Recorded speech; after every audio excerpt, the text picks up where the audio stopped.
The variable injection timing system comprises VIT actuators located on the fuel pumps and pneumatic components located on the control console at the side of the engine.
Supply 7 bar control air pressure to the pneumatic components on the engine side console.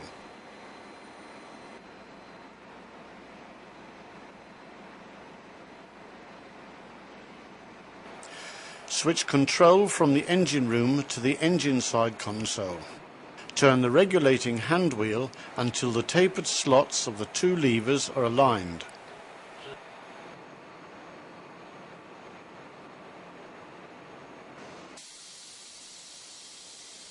The throttle non-return valve must be fully open before adjusting the VIT system.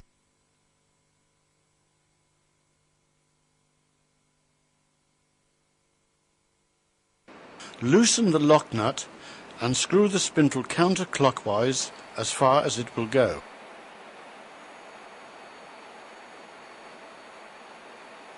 Make sure that the pressurized air reaches the VIT actuator. It may be necessary to switch the changeover valve manually. The pilot valve must be adjusted so that when the spindle is pressed 8 mm inwards, the control air pressure will be 5.5 bar. Turn the regulating hand wheel so that the steel bar just touches the pilot valve. Insert a distance piece with a thickness of precisely 8 mm. If the control air pressure deviates from 5.5 bar, loosen the lock screw and turn the spring retainer cap of the pilot valve until the pressure, which can be read on the pressure gauge on the engine side control console, reads 5.5 bar. Note that it will not be possible to obtain the correct pressure if the throttle non-return valve is not fully open. Screw the spindle clockwise until a pressure drop can just be registered. Screw the spindle counterclockwise 1 revolution and lock it in this position with a lock nut. This position prevents a sudden increase in VIT index and thereby a sudden increase in the maximum combustion pressure.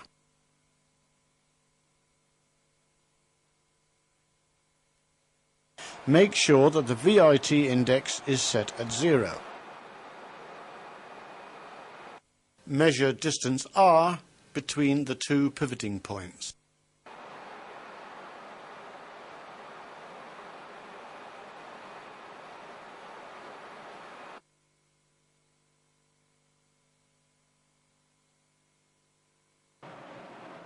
Note down the result.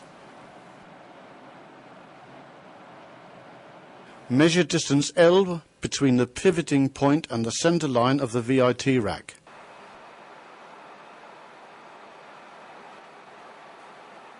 Note down the result.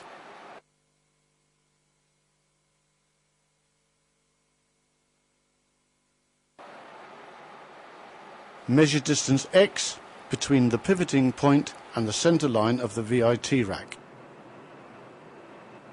Note down the result. To ensure that the movement of the link is evenly distributed around the center line of the VIT rack, R must equal L plus X. In the event that R does not equal L plus X, displace the lever until new measurements confirm that R equals L plus X.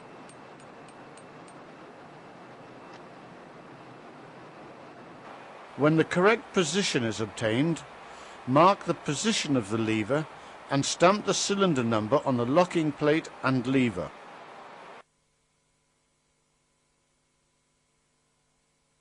Turn the regulating hand wheel until the pressure on the pressure gauge reads 2.75 bar.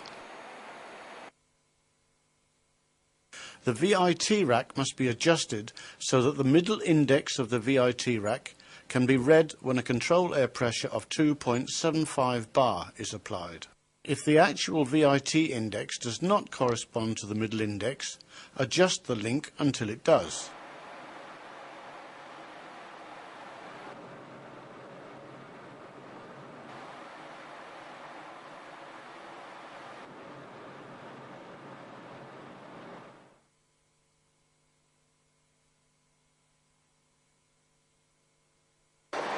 Start the engine and run it up to a load corresponding to the breakpoint load. Use the indicator drive or PMI system to adjust the load until it corresponds to the breakpoint load. The mean indicated pressures of the individual cylinders must not deviate more than 0.5 bar. If the deviation is more than 0.5 bar, adjust the load distribution on the fuel index rack of the individual cylinders. The engine is now running at the breakpoint. At this load, the steel rod must touch both pivoting points. If the rod does not touch both pivoting points, adjust the rod in accordance with step 2.3 of this film. Measure the maximum combustion pressures of each cylinder. Adjust the links or disconnect and lock the VIT racks so that the maximum combustion pressures, corrected to ISO ambient conditions, are uniform and have the required values.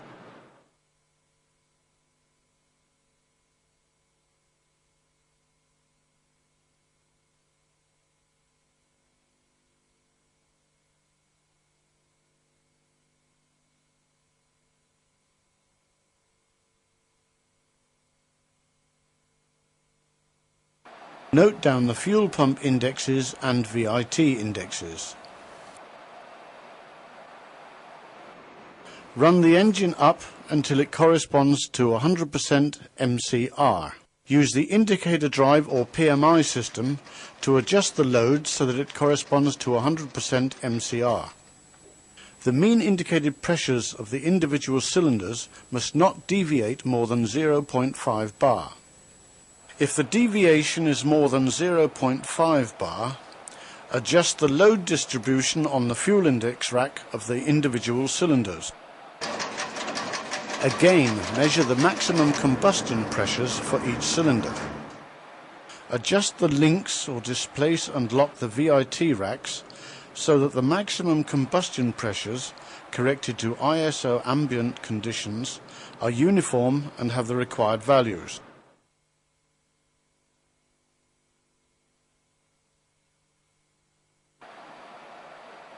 Note down the fuel pump and VIT indexes.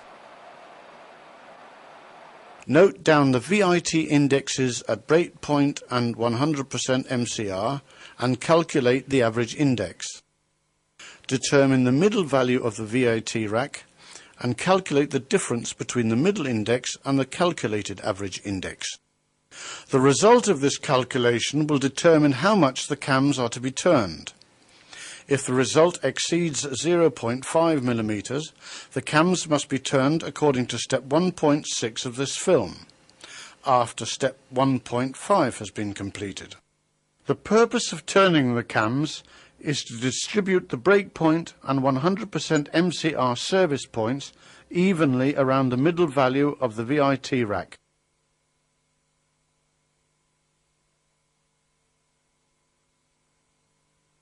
Note down the VIT indexes at breakpoint and at 100% MCR and calculate the difference. Add half of this difference to the middle value of the VIT rack.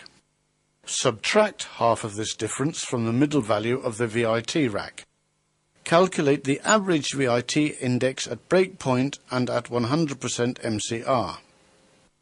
Determine the control air pressures corresponding to the average VIT index at breakpoint and at 100% MCR. Stop the engine before making any adjustments. Make sure that control air is able to pass the changeover valve.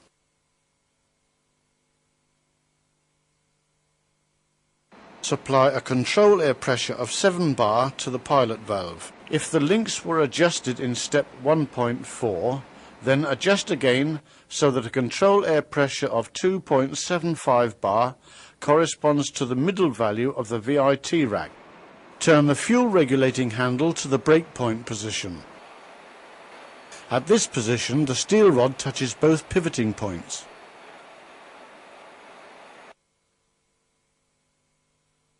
Displace the pilot valve bracket until the calculated control air pressure at breakpoint is obtained.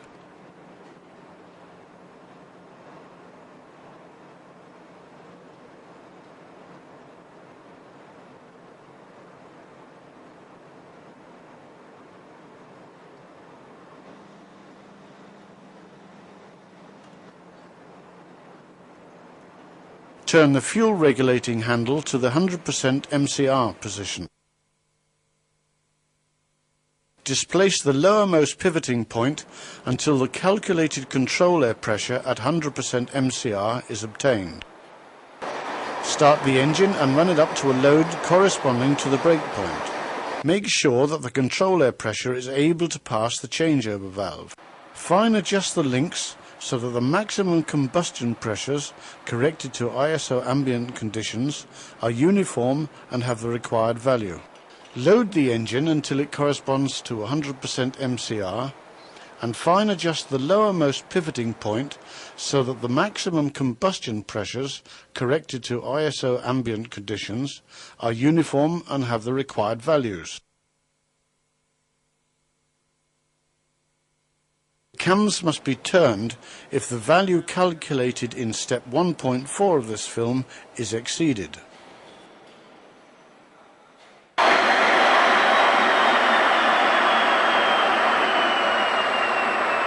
The actual fuel pump lead must be determined before turning the cams. Make sure that the reversing links are in the ahead position. Disconnect the air pipe and remove the cover from the puncture valve. Remove the plug screws to provide access for the measuring tool. Remove the puncture valve.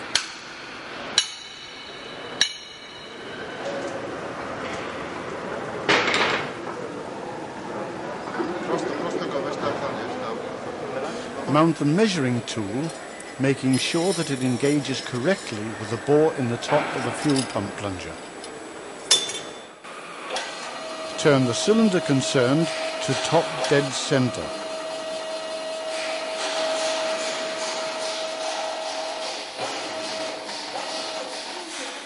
Read the actual fuel pump lead directly on the measuring tool. Read the VIT index. If the VIT index is not at 0, the lead must be corrected before it is recorded in the engine logbook. Carry out fine adjustments through the small cover. If the camshaft has been dismantled or if new cams have been mounted, adjust the cams before mounting the lower part of the camshaft housing.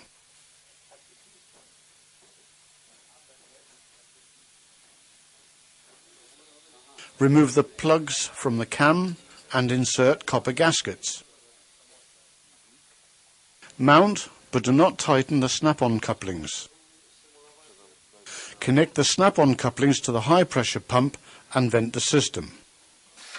When oil without air bubbles flows from the couplings, fully tighten the couplings.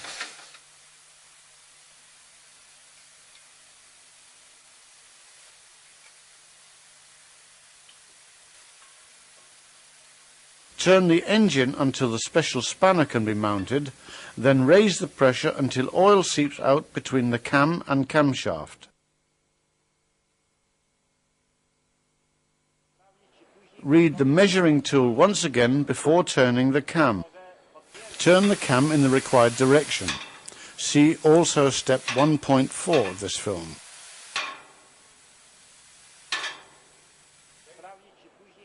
Follow the turning of the cam on the measuring tool and stop turning when the required change has been obtained. Relieve the system of pressure and remove the spanner and hydraulic tools.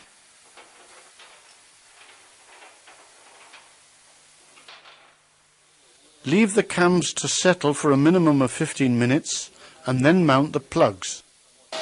Turn the cylinder concern to top dead center and read the new fuel pump lead.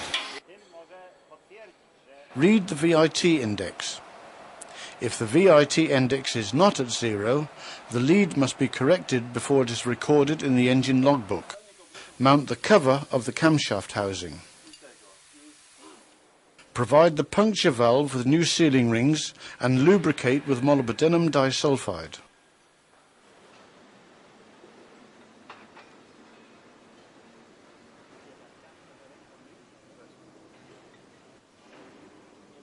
Tighten the puncture valve to the torque stated in the instruction book, Volume 2, Chapter 909, and mount the plug screws, cover and control air pipe.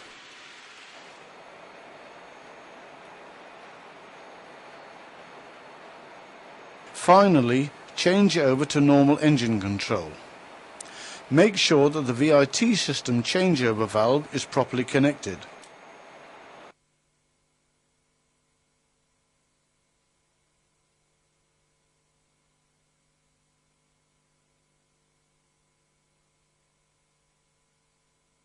The system will have to be adjusted when certain components are replaced.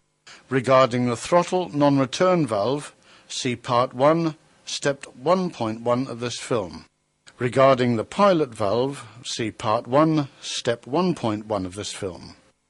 Regarding the VIT actuators, see Part 1, Step 1.2 of this film.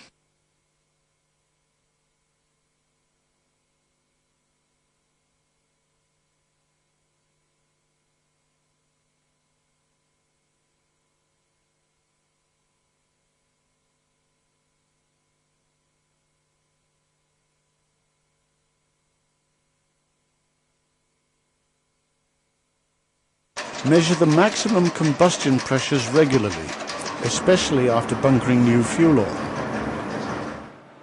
Adjust the individual links until the maximum combustion pressures, corrected to ISO ambient conditions, are uniform and have the required value.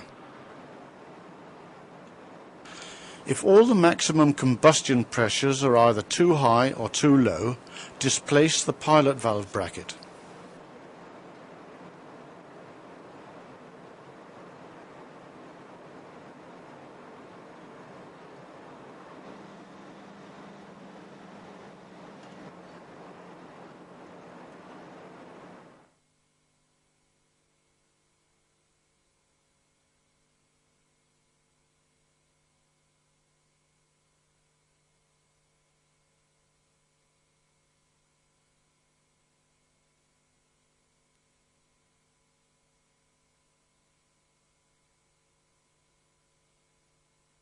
The purpose of this adjustment is to keep the brake point at the selected engine load and to control the pressure increase. An excessive pressure increase may lead to a poor cylinder condition.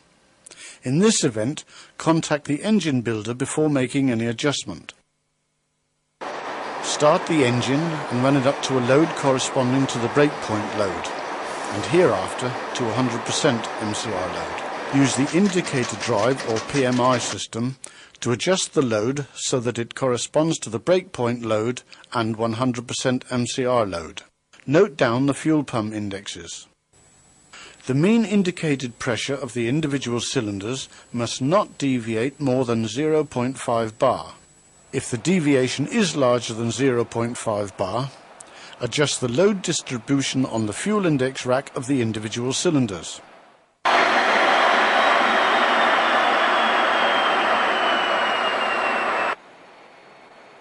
Switch from engine room control to control from the engine side console. Turn the fuel regulating hand wheel corresponding to the determined fuel pump index at breakpoint. If the steel rod does not touch both pivoting points, loosen it from the shaft and turn it to the correct position.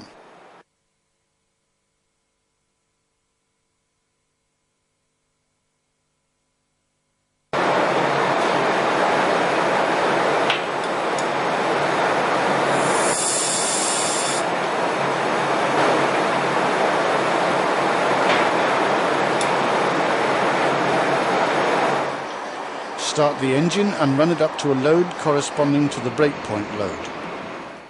Make sure that the steel rod touches both pivoting points. Adjust the links until all maximum combustion pressures are uniform, and then displace the pilot valve bracket until the average combustion pressure, corrected to ISO ambient conditions, is at the required value. Load the engine so that it corresponds to 100% MCR load and displace the lowermost pivoting point until the average combustion pressure, corrected to ISO ambient conditions, is at the required value. Decrease the load until it corresponds to 40 to 50% MCR load and displace the uppermost pivoting point until the VIT racks just start to move inwards.